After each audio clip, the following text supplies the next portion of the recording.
Well, I got to listen to your album actually. I mean, I have to mention before we start, Heavenly Cream, of course, an acoustic tribute to, is out on Friday, the 3rd of November.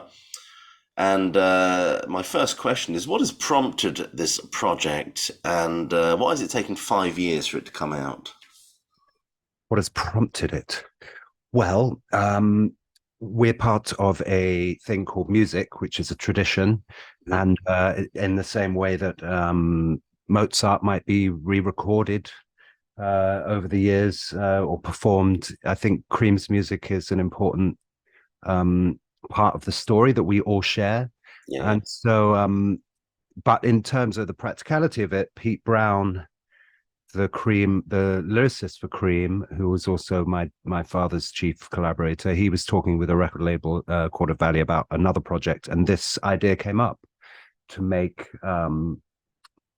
to do a tribute to Cream's music, but with a slightly different slant, an acoustic approach to it. So really, yes, it was Pete Brown who started the project off back at the end of 2017, and then he brought me in. He asked me if I wanted to be involved. He asked Rob Cass if he would like to produce the record, yeah. and Mark Waters, his film partner, to actually shoot a documentary that would be released at the same time to document the recording process. So at that point, we went into 2018 and we just started reaching out to various artists to see who might want to be involved. Bernie Marsden came in very early in the process, and through his friendship with Joe Bonamassa, we asked Joe if he'd like to be involved and do something with Ginger, because Joe had played with my father, but he'd also played with Eric. So I think for Joe, it was quite nice to round the trio off of Mhm. Cream, because Yeah, Cream, yeah.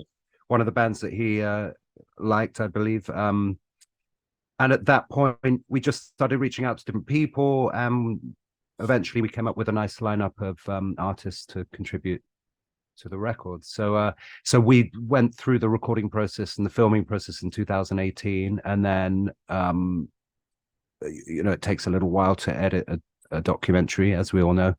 And so I think for various reasons, we were ready to go at the end of 2019, and then the pandemic hit, Okay. and perhaps that slowed the process down.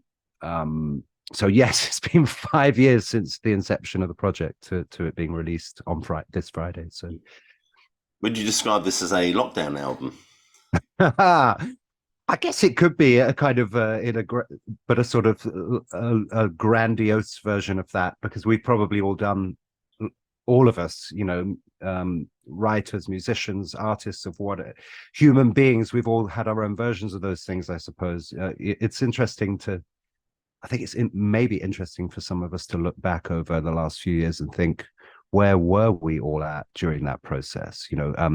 All the contradictions, all the different narratives, and it's all beginning to unravel now in the sense of the truth behind it, whatever that may or may not be. But emotionally, we were in fear, we were concerned, we were worried. Some of us couldn't make a living, and so yes, I think all of us in our own way were doing creative things with that time. Yeah. Well, I think This Sorry, well, I think years to come they'll look back on this whole subgenre of what they call lockdown albums and look for sort of thematic links between them, possibly. Because the Yeah, I funny mean, part is everyone did McCartney, everyone did an album, didn't they? yeah, I mean, I'm actually making a record at the moment that's still not finished, that was sort of begun during that period, and um, it is an incredibly interesting time. Like, what is it to be an artist? But even beyond that, what is it to be a human being? Yeah.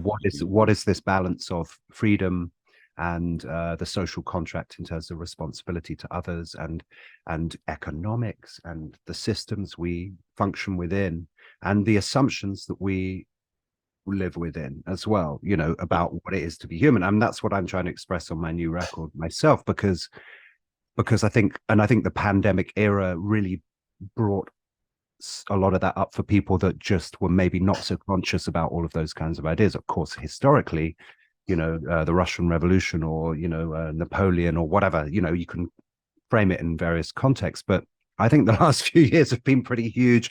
And right now, we're like what is it about, can you justify killing other people to protect other people, like all of these things that are going on in our world. It's insane. And then in the middle of that, what do we, how do I pay my rent, so Well, we live in interesting times, that's for sure. yeah, Uh, in fact, there's an old Chinese curse, isn't there? May you live in interesting times. it sounds a bit like, because I lived in Nashville, when somebody says, "Oh, bless your cotton socks," that means get the F away from me. Excuse me, I'm nursing a cold, so I'm a bit coffee and a Oh, bit. no worries. So, what was your favourite Cream track to reinterpret, and which one was the most challenging? Well, I know the music intimately, so I don't think any of it was challenging. Really, it's simple music. It's not Scriabin, Mm, or whatever. It's felt music. It's there's a lot of spontaneity in the music, and I think we share, people that play rock music and blues rock and blues, we all share this tradition. It's yeah, pretty straightforward. You don't have to overthink it. You're not, working out complex lines and all of that kind of stuff. You're just playing, and we all kind of share that language. It's a simple, and I think that's one of the strengths of this music. It's a very simple language, but within that language, the expressiveness can be infinite depending on the approach. So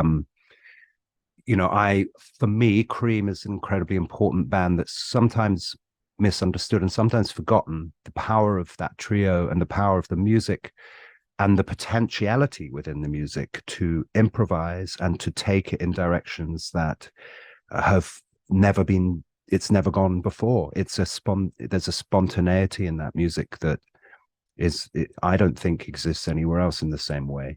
I might be biased because it's my dad's band, but I also think it's very true. There's so much potentiality in that, the creative act within the moment, spontaneity, as opposed to going, okay, it goes like this and everyone's got to play it like this and the notes are like this. And I think that that's what Cream brought to the table for whatever reason, however consciously or unconsciously they did that. There were these three guys that were great at what they did. They came together, and there was a spontaneity in the creative act that they discovered, which meant that they could jam, they could improvise on one chord, yeah, on one riff for 30 minutes, 40 minutes, or whatever. But it wasn't improvisation in a obscuring way that made people kind of have to think. It was a very, very sort of rootsy, fundamental, physical type of improvisation that, to me, is quite universal in that sense. And back then, almost 60 years ago, it touched on something. It was part of the times, but I think it transcended the times as well. But then everybody went, okay, how much money can we make? And then it all sort of changed again. And yeah. now we're at this point, we're at a very different point, I think, where I'm sitting in the coffee shop and I hear cover tunes of famous songs, all with auto tune, sung by people. I think they're sung by humans, but I couldn't guarantee that. So there you go. Yes, it's interesting. You mentioned that with auto tune and all sorts of jiggery pokery going on in the music business. I mean, Frank Zappa famously said that jazz isn't dead; it just smells funny. So, in your opinion, how healthy is rock and roll? I think potentially very, in real terms, very unhealthy.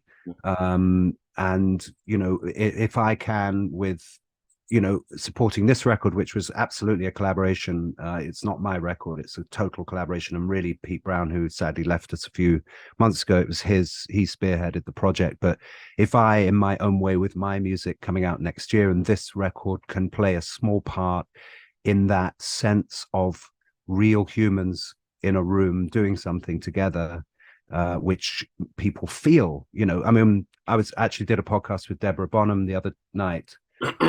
She's amazing. She's just and we share a little bit in common because of having famous relatives.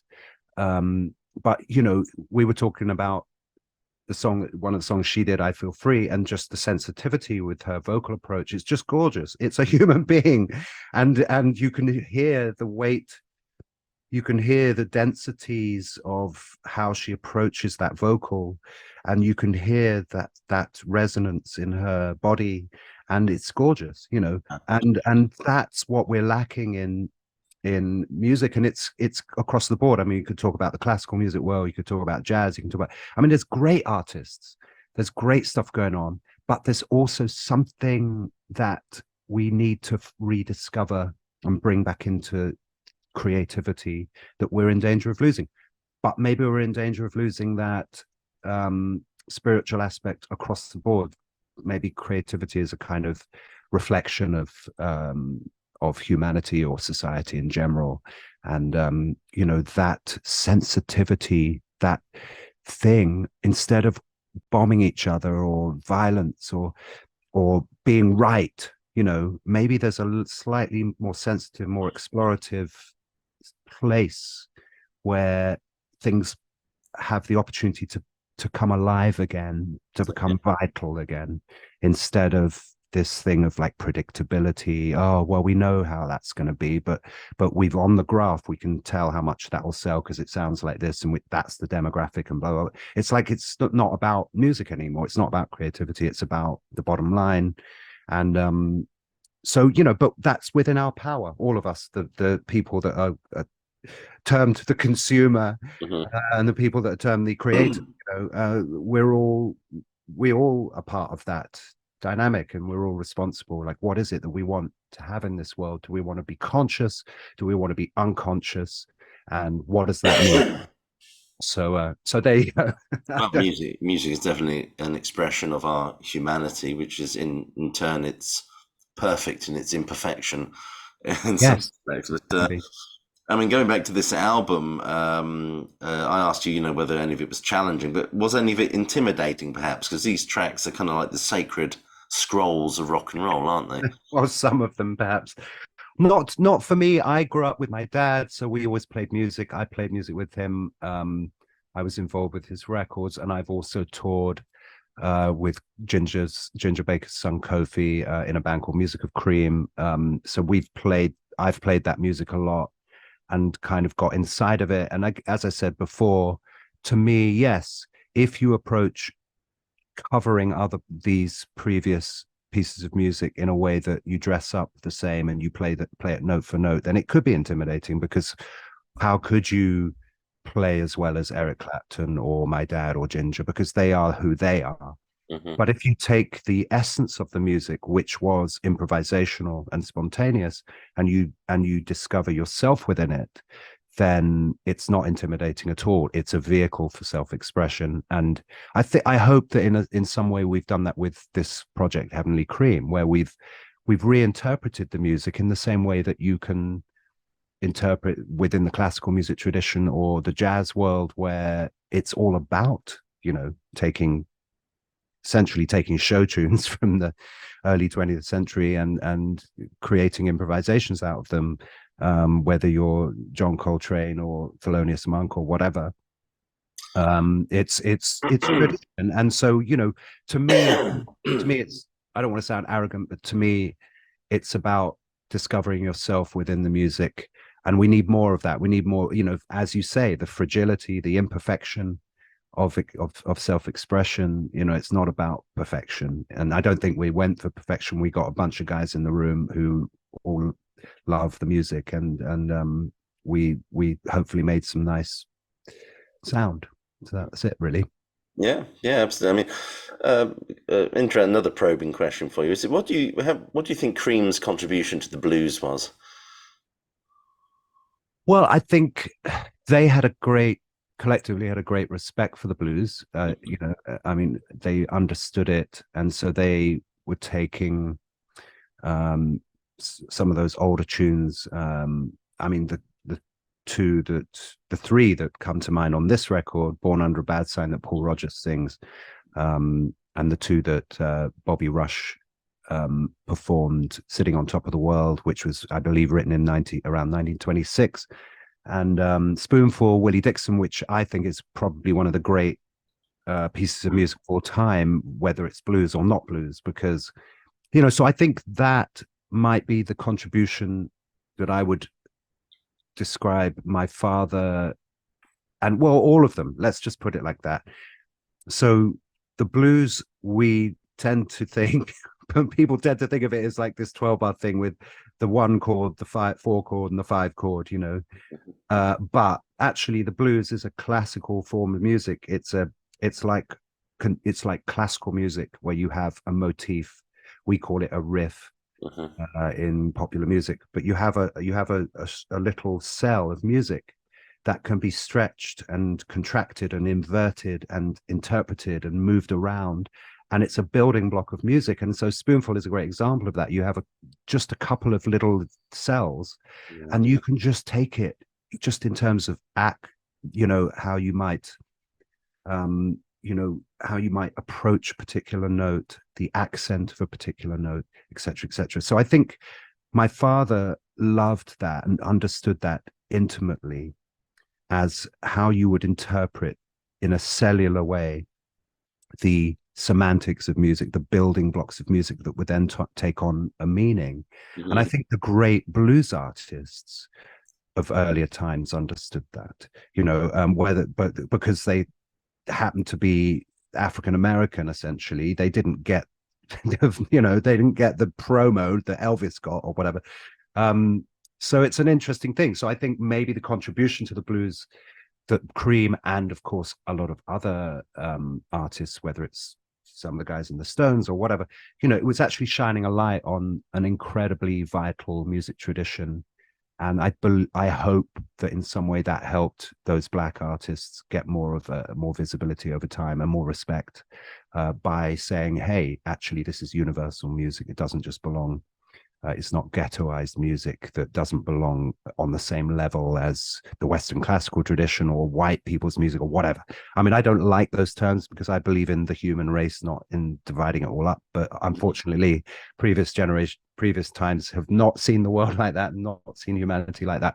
So hopefully, maybe Cream, Eric and Jack and Ginger just loved that music, and then as an extension of that, Ginger went to Africa, as people know, built a recording studio there, collaborated with Fela Kuti, and so in his way, kind of contributed to the expansion of other cultures' music becoming better known in the West, and hopefully we move to a more kind of synthetic world where there's a respect for all these traditions and in terms of equality rather than, well, we're white and you're black, or whatever, or we're more important than, so yeah, maybe in terms of contribution, Yeah. hopefully in some way there's that shining of a light on the equality and the importance of these different traditions.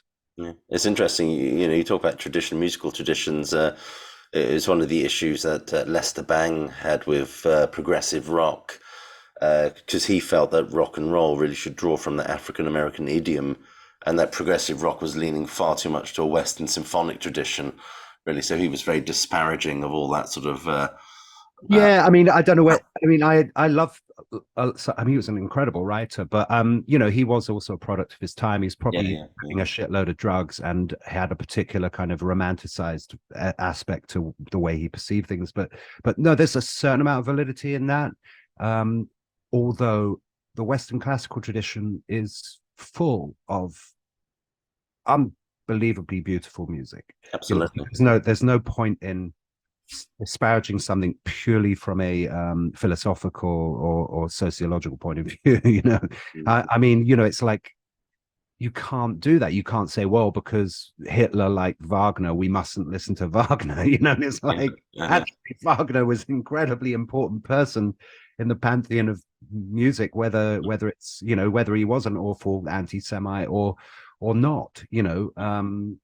Actually, it's a funny thing, all of that. we have to let go of the personalities sometimes, and we have to just experience things in a more pure way and see them within the historical context. Mm. I mean, yeah, I mean, some progressive rock's a little bit lacking in soul, you could Yeah, say, yeah, yeah, yeah. for sure, absolutely. But so you could argue that, but there's a place for everything, you know. I mean, Kraftwerk are pretty cool, you know, as well, you know. So and a lot of EDM is amazing. um you know, drum and bass, I mean, there's so many great things. There's nothing wrong with technology, there's nothing wrong with all of it. It's just, what is the intention, you know? Mm. That's the most important thing. Mm. It's important not to generalize, I think. Well, um I mean, yeah. you worked with a couple of the guys from Soft Machine. I mean, were you interested in that whole Canterbury scene, that sort of very experimental? It's a Yeah, tributary that seems to feed into prog in many respects, but Yeah, I mean, the most stuff I mean, I worked with Carl Jenkins and Mike Ratledge, but more when they would hire me to play guitar on adverts, which so I wasn't really doing collaborating with them in the purely creative sense. But I have a huge amount of respect for both of them. I mean, and I actually lived with David Allen for mm, about 3 months with my friends in San Francisco back in the late 90s. So I kind of got to know David, and there's all of those people. But I mean, yeah, I mean, David Allen's a really interesting one in that sense, yeah, because he was incredibly creative, an incredibly creative person. hmm, But yes, he was a white person, and I guess most of his collaborators were white. But again, we've got to get over this pigmentation thing at mm, some point. You know, I was talking to somebody about this the other day, you know, just that my hopefully all of our favorite quote from Martin Luther King, you know, which is, I want there to be a world where my children are judged not by the color of their skin, but by the quality of their character, you know. hmm, And I think that it's not to none of us white people can understand um, the oppression of people of color. I hmm, mean, and it's important to acknowledge, you know, the ridiculously insane and evil and terrible things that have gone on throughout history. But at this point, hmm, where are we going to go from? Are we going to carry and perpetuate those feelings, or are we going to say, no, let's live in equality from this point on? Let's let go of those archaic notions and realize that, you know, actually we are one people, you know, and creatively one people, you know. And that's the positive side of globalism. There's a lot of negative aspects to globalism politically, and from a manipulative point of view, you know, we are at a point where we need to address and look at unelected bodies taking over our lives and telling us what to do and what medical procedures we are and aren't allowed to have. All of that stuff's nonsense and crazy. hmm, But the positive globalist thing is that we are a global community, and that we can draw from that, hmm, and that it's not, who cares where you're from, or because the world is not functioning like that anymore. It's not like that anymore, you know. You're not, oh, I'm a coal miner from Yorkshire, you know. It's like none of that means anything anymore. It's like, let's just share what we have, which is an incredible potential, you know. yeah, um, so let's get over ourselves. I'm sorry, I'm getting political because of all the crazy things that are going on in the world. It's hard for me to switch that off, but I think it ties into this, you know, being creative people and being musicians and expressing Cream's music, which I think has all that potential. It has that kind of ability to communicate in that fundamental way. It's not stepped away and has another kind of agenda, yeah, extracted agenda that sort of was pushed into a particular ideology or whatever. It was just three yeah. three guys that had come up through working class channels without the pretensions. They had their other pretensions, but um, they were expressing something, and it just happened. It was like, I don't think any of them. Well, I'm sure you know the history better than I do. You know, they they. I don't think any of them thought they were going to be this world famous entity suddenly. You know, they were. You know, my dad was in Alexis's band, and then the Graham Bond organization. And there's just a great photo of my dad and Ginger and Graham and Dick Hextall Smith, and they're all in black suits and with these little ties and spotty, and pallid looking, and Ginger on, off his head on smack and all of that. They're all kind of like geeks basically. And then 2 years later, they were, wearing amazing clothes, and they were playing at, Bill Graham's place in America, and like world famous and changing people's heads, and I don't know whether they could have predicted that, or if anybody could have predicted that. So I think it's an incredibly important Yeah. thing that we should be celebrating. I just hope in our own little way we got all these amazing people together for this record, and we, we've made a statement in a very sort of humble way that this music is still vital and still has an importance. Interesting. I read somewhere that the Graham Bond Association were the first band to deploy the mellotron, which, Yes, I believe it's true. Yeah. as a big progressive rock fan, the mellotron is like something that I just can't get enough of. Even though it was a kind of lumbersome beast in its time, these days it's all sampled, I think, on computers. But There are still mellotrons around, but yes, I think, I mean, you can get a mellotron plug-in. But yes, I think Graham did have a mellotron very early on. But Graham played the Hammond, or the B3. yeah, I think it was the B3 or C3. No, the B3, I think. And there are this kind of legendary stories of them having to carry the organ and the speaker upstairs to gigs and things like that, and everyone having back problems for the rest of their lives or whatever. So there is a justification in sampling because to save one's back.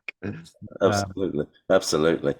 I mean, you have a absolutely stellar lineup on this record. Of course, you mentioned already Drip on a Massa, and I'd like to talk about Ginger Baker. I mean, um, it was his last record, I think he played on. What was he like to work with? Because he had a reputation of being a bit of a tricky character. Yes, Ginger, I knew a lot over the years. I didn't know him well. I wasn't close to him, but I did have different experiences with him. I had a couple of experiences with him where he was just very, very down to earth and expressive and talkative. Mhm. And then I had a number of experiences with him where he was gruff and playing that sort of thing. And I think a lot of that was about putting up a defense mechanism. He If you, depending on who you talk to, if you talk to Andy, his drum tech, or you talk to his widow Kudzi, you'll get very different versions of Ginger. Yeah, yeah. Probably like a lot of us, well, not everybody, obviously. I think some people probably have a bit more of a consistency of personality, but Hmm. for Ginger, I would imagine there were lots of things going on for him. He was a registered heroin addict in 1961 or whatever it was. Hmm. That's got, hanging out with Phil Seaman and all those people who, that was almost like an ideology, unfortunately, but that's just the way it was. It's Charlie Parker under the bridge playing saxophone for 12 hours, becoming the great genius that he did become. And then there was this kind of philosophy that, oh, if you take enough heroin, you'll switch off from the outside. It's a painkiller. So they used it in that way. I mean, I do meditation, so I practice something that hopefully gets me into the same space. The drugs, Yeah, about the chemicals. yeah, exactly, without the negative side effects and the kind of antisocial aspects, and the way that the world perceives those things. But so I think with Ginger, there was just a hugely varied kinds of experiences. He was just probably my opinion about him was that he was a very sensitive person, very intelligent, very aware, very creative. He was an artist, I believe, because his first wife Liz, who I knew well, was an amazing visual artist, and I think that they had bonded over that. Um, so he was somebody that wasn't just some like stupid guy that shouted at everybody, but I think that perhaps maybe over time became who he was Hmm. publicly, as a sort of wall or defense mechanism. And I don't think he enjoyed, um when you're a famous person, sometimes people can be a bit sycophantic. They can go, Yeah. oh, hi, Ginger, I just wanted to I just wanted to say how much of a fan I am of you. And he'd probably go, oh, sod off, because he just wouldn't have liked that. Yeah. But then the other side of that is if you don't show respect, then he's not going to like that either. So sometimes you can't win with people that get themselves into that situation psychologically, emotionally. Um, but putting all of that aside, Mhm. Ginger discovered something within his musicianship, which was incredibly unique, I think, and it's as evidenced on this record, as you said, it rightly said, it's the final. It was his final recording sessions, and even in that state where his health was failing, he came in for 2 separate days and played marvelously, and we did 1 or 2 takes on each song. There's no messing around, tiny little bit of rehearsal, and he played like a master musician. With that beautiful kind of orchestrated, balanced touch of his musicianship. It's just lovely, and I think I'm just very happy that we have that. At the end of his career, of course, there's all this incredible body of work that he created. But it's really nice. I'm very proud that we were all part of that little thing at the end of his career. And it's just that thing, like we have to put aside who cares what he was like. I mean, it's sort of that. It's funny, all those things they become more important than the music itself. Obviously in the little history of British music, there is this kind of narrative that him and my dad kept falling out and all of that kind of stuff, which is true actually. But they also loved each other and they were like siblings. So I think, and they had all that history together for many years before Cream. Ginger was instrumental in introducing my father to the British music scene when he first came down from Scotland, and along with Dick Hextall Smith. I think that between the two of them, there were some other people around at the same time, John Mumford, and but I think Ginger was like the elder brother, but my dad was not going to take any stick from anybody either. So, there's all of that dynamics of headstrong, alpha type behaviors of musicians. I don't need to explain that to you. There's all of that kind of stuff. And then there's the music, and I think the music eventually, hopefully, stands on its own. Um, Well, I read somewhere that Miles Davis was a real bugger to work with, but everyone who worked with him left him a better musician. So Yeah, I mean, Miles was I one of my friends, Mark Allison, was his monitor guy for like 12 years and mhm. knew Miles very well. And again, there's a bravado, you know, thing, and then there's drugs, and then there's the white black thing. Even though Miles played up to that because he was actually a sort of bourgeois middle class kid whose family was quite wealthy, so he never, when Miles went to New York, he never had to, he wasn't Bird, he wasn't living in the ghetto. He was an Yeah, educated man that kind of played that thing. Of course, he was a African American, so there was racism and there was all that stuff, but he was one step removed economically from those struggles. Um, but yeah, depending on who you were, you saw a different side to Miles. yeah, but Um, and he was his great skill, um, in a similar way to my father, and a similar way to perhaps Prince, and a number of examples, is who do you get together to yeah, raise the vibration, to raise the potentialities, and I think that isn't a skill within itself. If you get the right combination of people together, including the right producer, the right engineers, the right business people. Miles, a lot of people may not understand this or realize this, but Miles would go in to the studio and just improvise and then leave. And then the producers and the engineers would be cutting and editing and putting things back together to create what we now know as a lot of those classic records right. weren't just played that way. So there's a lot of different aspects to that, and I think you're right. I think for all of us, it's much better to get around people that are better than you or that are bringing something that you can learn from. And because that's life, we don't want to just create things on the lowest common denominator. We want to raise ourselves up, and we want to remain humble in the creative process so that we're open to growth, Yeah. because that's the creative principle, is discovery and exploration and growth, Yeah. and then consolidation, but growth, consolidation. You can't just have consolidation, otherwise you end up with what we've got now. Yeah. Absolutely. I mean, interesting you work with Pee Wee Ellis. I wonder, did he share any anecdotes about the Chitlin Circuit or working with James Brown, who was another challenging character as well, wasn't he, James Brown? Absolutely. That was the only day we were in Abbey Road for the majority of this record. That was the only day that I spent with Pee Wee. He was absolutely lovely man to hang out with. Mhm. We had a few nice chats, but no, I mean, there are other people that actually worked with him a lot more than me that probably would be worth having a conversation with. I mean, I believe Tony Remy, Mhm. who plays guitar on this record, played with him a lot. He lived in the UK for quite a long time because I think his wife was British. So yeah, look up. I'm sure. I mean, that would be an amazing thing for you to do. Like, I'm sure Mhm. there's loads of people that knew him really well Yeah.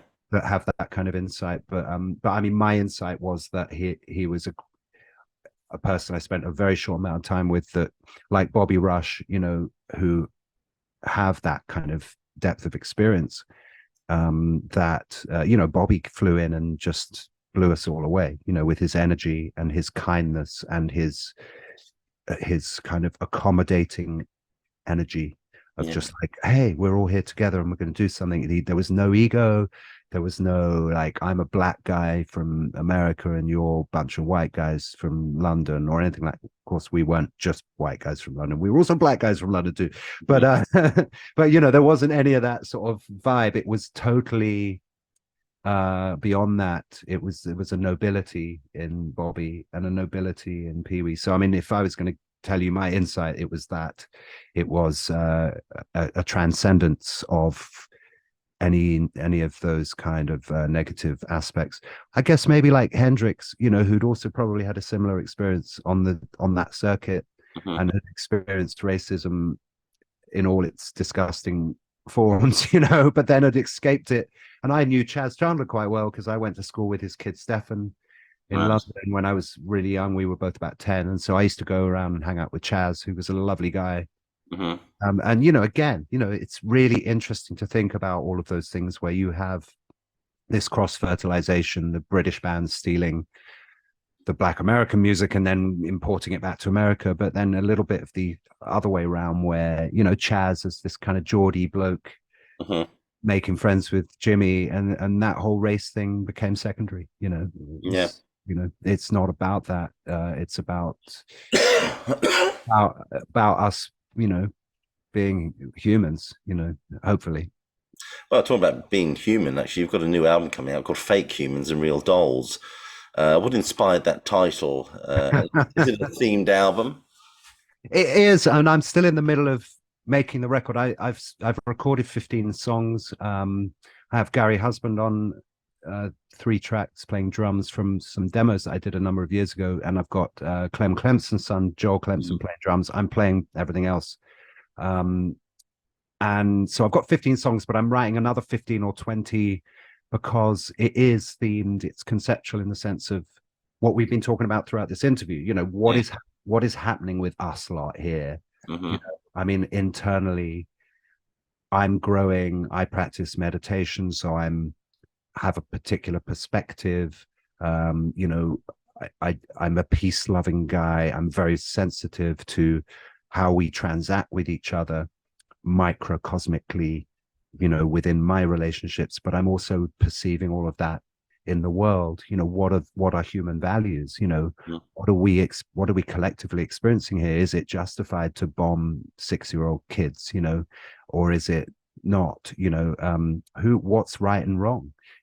But anyway, I mean, yes, the title was initially inspired by being in a band with somebody that actually has a real doll, so which is a sex doll Okay. that looks like a human.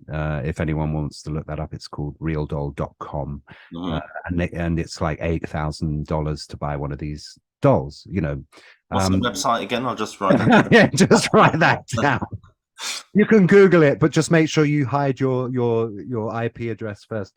No, I'm kidding. But I no, said to a friend of mine, if anything happens to me, the first thing you must do is to delete my browsing history. yeah, exactly. No, I mean it's become a phenomenon. Like, and it initially was. I was thinking, so what does it take for a person to get so messed up in terms of interpersonal relationships that they accept having sex with an inanimate object, you know? But I mean, it's becoming normalized, you know. And then there were problems in Japan because they were making underage Right. Yeah. sex dolls, and then do you term that pedophilia, or is it acceptable, and do you ban underage? You know, it's kind of gets really whacked and weird, kind of from that point of view. But then it just really became a play on words, because fake humans, real dolls, it should be real humans and fake dolls. But so I'm just turning it around, and so it just encompasses everything from artificial intelligence to socio sociological aspects to sociopathic aspects, psychopathic aspects. You know, I've been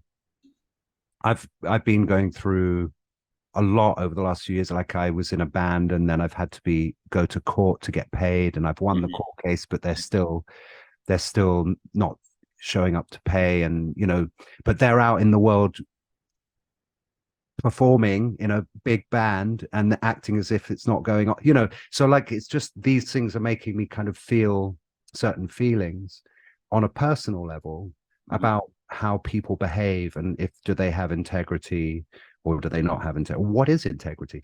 So yeah, it's really interesting for me to just explore myself and my own experience, but also all of this is stuff we also share, right? I mean, I think what the human values that we base our lives on um, are something that we share collectively. Yeah. And so, what kind of world are we living in where people can tread on each other and act as if that doesn't matter, and then or do the circular thinking, that what we call in psychology gaslighting? So you turn it around. Well, it's your own fault. I Yeah. trod on your head because you got in the way, man. Come on. If Yeah. you weren't there, I wouldn't have trod on your head. It's your fault. So, it's just so that title for me can encompass pretty much anything I want to say. Do you not think? Well, I mean, mentioning the sex dolls and things like that, is that relationships, marriages, they require hard work and graft, and we almost have a generation now that just want everything instantaneous and everything to be instant gratification with the internet. So are they willing to put in the same sort of work into these sort of things that our parents would have done?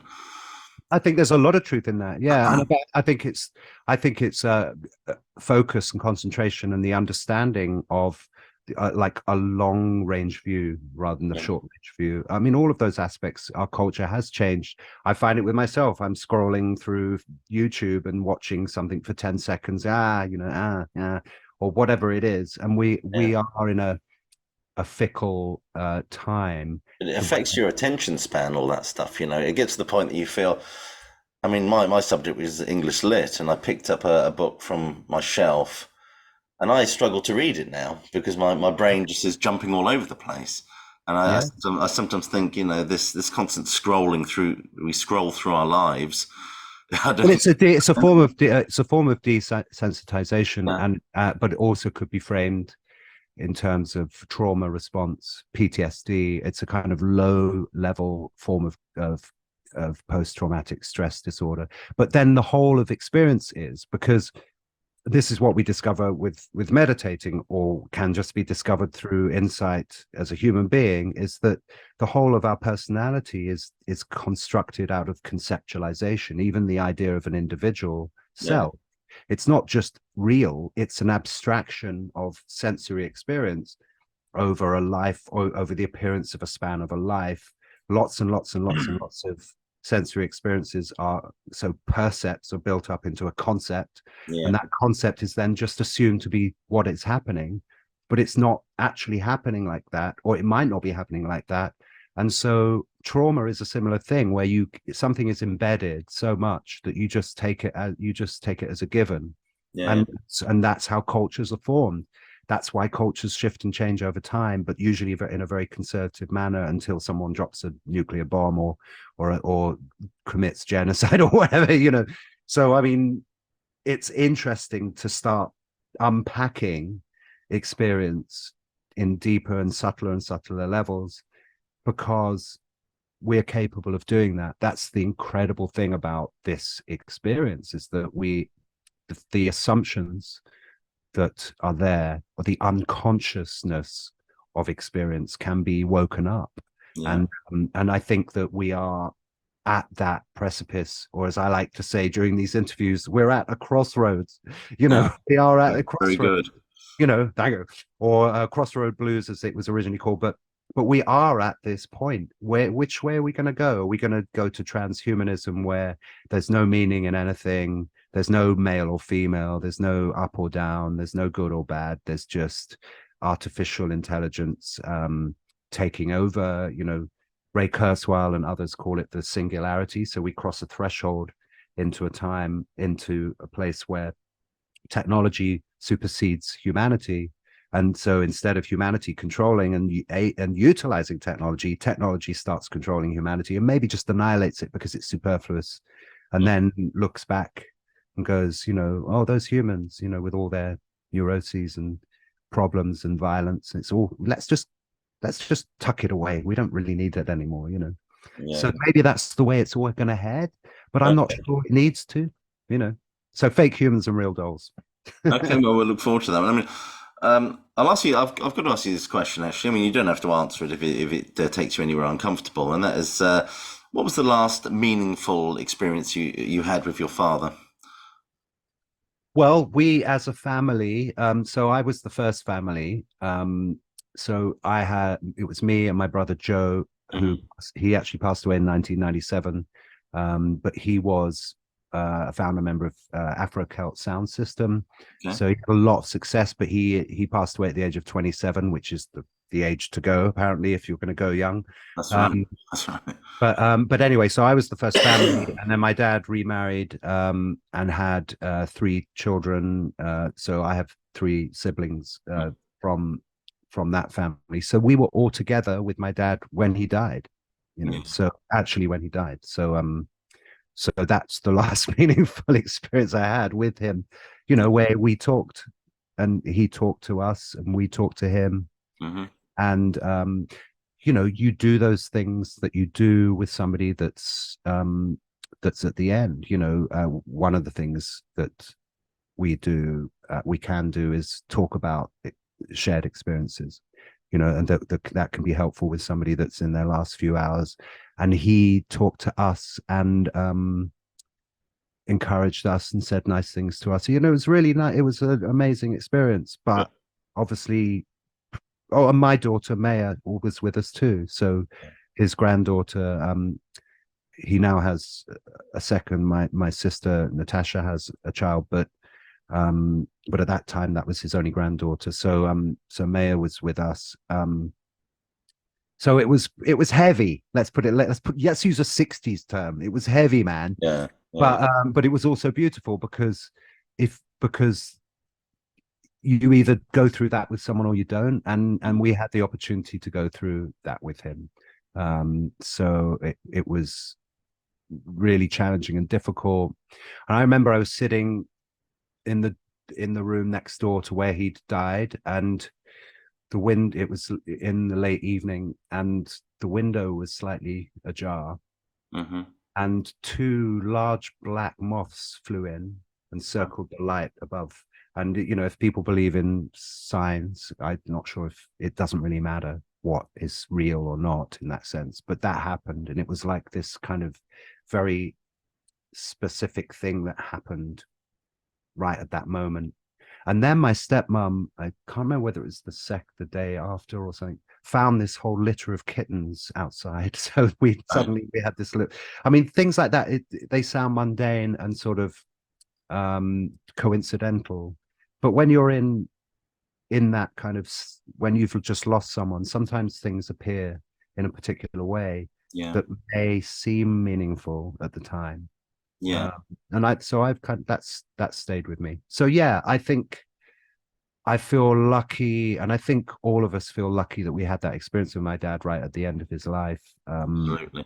It was a very challenging relationship that I had with my dad, but we loved each other and made music together, and he encouraged me. But he was Jack Bruce, so there you Yeah. go. I've got one last question for you, really, and that is, in your opinion, what is the most influential album? Is it the first Elvis album or Sergeant Pepper? Ooh, well, it's probably what's his name, the opera singer that made the first ever vinyl acetate recording. What was his name? From like Oh, I can't remember now. 1902 or something. But yes, so the options are Sergeant Pepper and Elvis. It's his debut album. Oh, it's probably the Pet Sounds by the Beach Boys, I would imagine. I think that might have preceded the Beatles' Sergeant Pepper as in terms of the conceptualness of it, and I believe that Jimi Hendrix cited that as an incredibly important That's the record for him. McCartney, I think. Yeah, so But Pet maybe Sounds Pet was Sounds. Pet Sounds was kind of forgotten really when it came out. It kind of retrospectively it gained in reputation, I think. So I think when it Yeah, I came mean, out, all the Beatles records. If people obviously there were lots and lots of bands at that time, but yeah, if we look at the Beatles, and I think their whole progression within recorded music is vital because it sort of traces by being able to trace their evolution as a band. yeah, And I think that of course there's a lot. I mean, you could talk about the Stones, but I think the Stones only made one great record, Exile on Main Street. I mean, of course I'm generalizing, but that's such an incredible record, and I think Mick Taylor had a really important role in that. But as a masterpiece, I yeah, think there's less consistency in the Stones, although they are the greatest rock band ever in that sense. But I think if you look at the Beatles, you can, from those first recordings to you know through Sergeant Pepper, White Album, etc., hmm, seeing a band, you're seeing people on whatever creative level. They weren't jazz musicians, they weren't classical pianists, or they weren't Stravinsky. They were songwriters, um, influenced by Little Richard and Chuck Berry and whatever, wearing leathers with their collars upturned, hmm, posing, and then discovering drugs and LSD and all that, then meeting Maharishi, who hmm, taught them to meditate. It's the same meditation I do, and going through, and that was when they were in Rishikesh in India, staying with Maharishi Mahesh Yogi. They wrote 30 or 40 songs, and they some of the greatest songs they ever wrote, because they were dipping down into the deep part of well of creativity that we experience in meditation. Of course, you can access that too, smoking loads of weed, or hmm, dropping acid. You're going to experience something akin to that.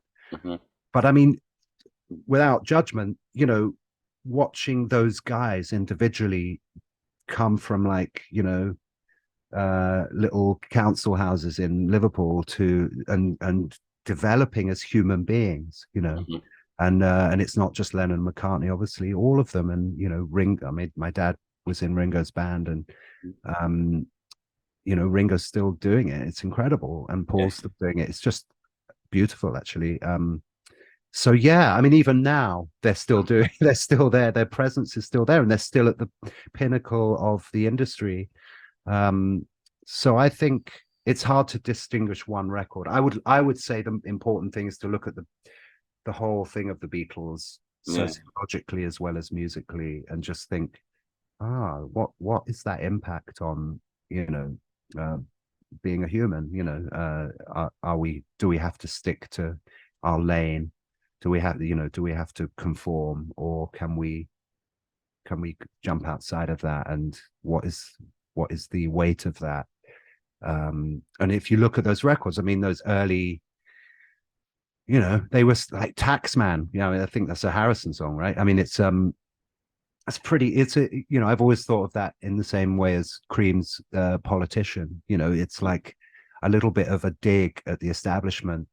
And so, there's the whole Beatles spiritual aspect, but there's also a little bit of, social commentary, or a lot of social commentary, and love, and they have that comprehensiveness within their oeuvre.